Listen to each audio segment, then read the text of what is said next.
মানুষের ভোটাধিকার নিয়ে এখন ষড়যন্ত্র চলছে বলে মন্তব্য করেছেন বিএনপির ভারপ্রাপ্ত চেয়ারম্যান তারেক রহমান। আজ নওগাঁ জেলা বিএনপির দ্বিবার্ষিক সম্মেলনে এই মন্তব্য করেন তিনি। তারেক রহমান বলেন, বিএনপির বিরুদ্ধে ষড়যন্ত্র চলছে। মানুষের ভোটের অধিকার যাতে বাস্তবায়িত না হয় সেটাকে ভণ্ডুল করে দেওয়ার জন্য ষড়যন্ত্র চলছে।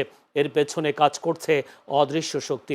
অবস্থায় আগামী নির্বাচন খুব সহজ হবে না বলে জানিয়েছেন তিনি।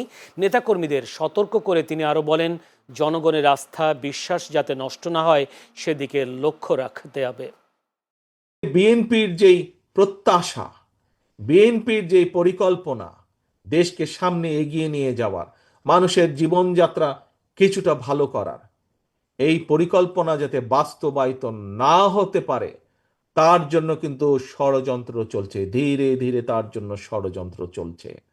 তাই এই পরিকল্পনাকে ভণ্ডুল করে দেওয়ার জন্য একই সাথে দেশ যাতে গণতান্ত্রিক অবস্থায় ফিরে আসতে না পারে, মানুষের ভোটের অধিকার যাতে বাস্তবায়িত হতে না পারে, সেইটাকেও ভণ্ডুল করে দেওয়ার জন্য কিন্তু বিভিন্ন জায়গায় ষড়যন্ত্র চলছে, ষড়যন্ত্র শুরু হয়েছে।